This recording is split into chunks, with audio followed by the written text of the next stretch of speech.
We're excited to have some real experts in their field joining us today on 7 Innings Podcast. Joining us first is Vickie Van Kleeck, the Secretary Rules Editor for softball.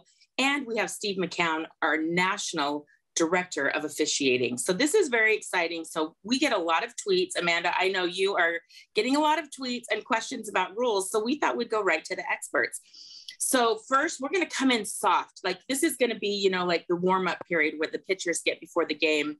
And I'm joking by that because I'm coming in hot with the strike zone. This will not surprise you. This question is coming from a pitcher, Michelle Smith.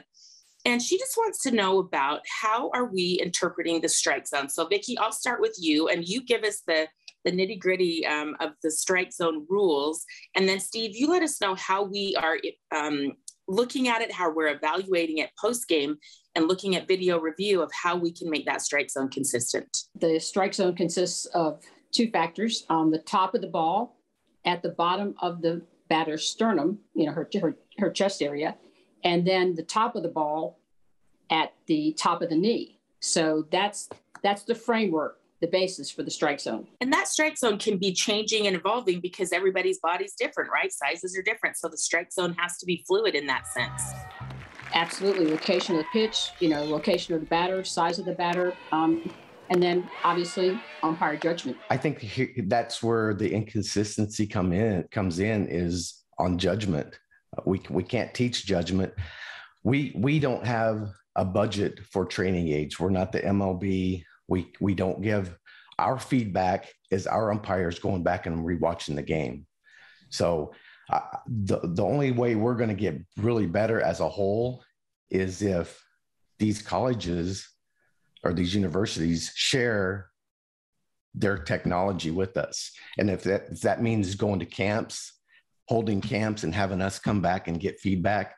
But right now, our strike zone is our strike zone. It's your judgment and going back and watching the replay on ESPN to see how accurate you are. I know that we've seen some changes to the pitching rules of what is and isn't illegal. Could you just walk us through that again, like what the changes were? So everybody out there knows, because this is what people are sending us on social media, still shots, clips, like, oh my gosh, why aren't they calling this, And like, let's get the information. One of the biggest changes we've made is to only require the pitcher to have 1 foot in contact with the pitcher's plate. Now that stride foot can be behind. They can set it as far back as they want. Once they establish that pivot, that stride foot, they can't move it in any direction. So that's the one big change we've made. Obviously, USA Softball voted last fall, to allow their pitchers to disengage from the pitcher's plate. I presented that information at the NFCA convention. We had 2 major sessions on pitching, and it was clear that our membership is not in favor of allowing what they would refer to as leaping. You can call it disengaging, you can call it being in the air, but it would qualify as a leap. They're not in favor of that rule change because they see that as potentially leading to a replant. You've been on the field, you're the director now, but you've been on the field calling illegal pitches and been in the weeds of it. So what did you need to see as far as a drag foot being in the air? Like what was it that pushed you over the edge? What did you need to see in order to call it? Right. It just has to jump out on you. We have to, sometimes it could be in between innings when we're going out and brushing the rubber and we're not seeing a drag mark. That's a pretty good indication that they're not dragging.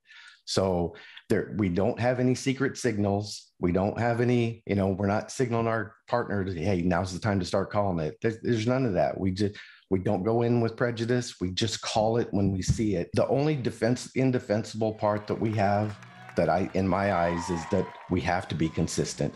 We can't go 1 game or 4 games in a row and not get 1 pitch called on your pitcher. And then all of a sudden the next umpire calls 10 on them. But that's, again, it's subjective to each umpire. One person's going to see something that another one's not going to see. So I want to get into the instant replay.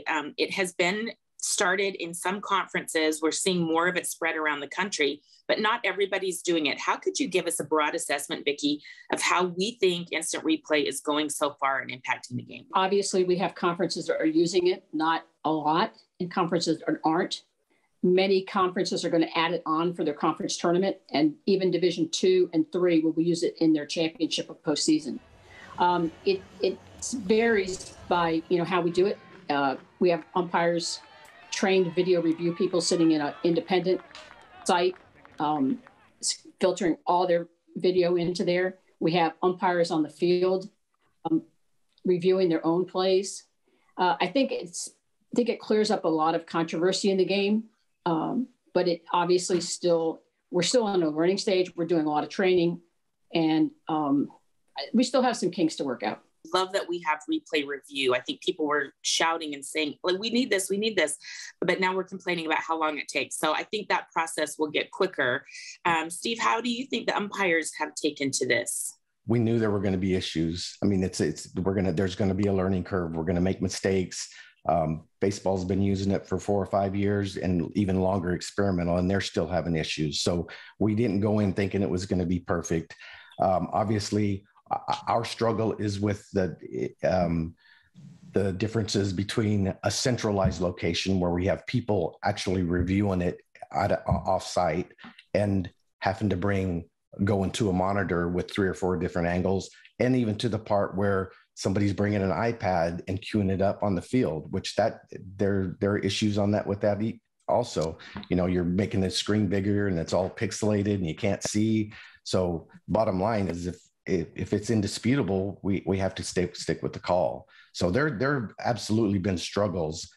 We talked about the length of replay, the inconsistencies, and just trying to get some uniformity there.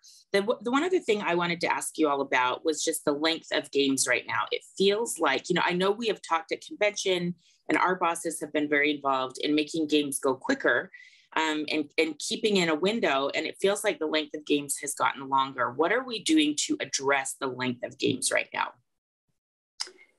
We've had very little proposals related to the pitch clock. So that issue has not come up yet. Maybe it will on the next rule cycle, which would be in June of 2023. We are having some discussion about PitchCom, the one-way communication between the coach and the bench to enable them to give the pitching signals quicker. And I think that might expedite our game. Thank you for your time. I feel like we've covered a lot of topics. We'll let you go.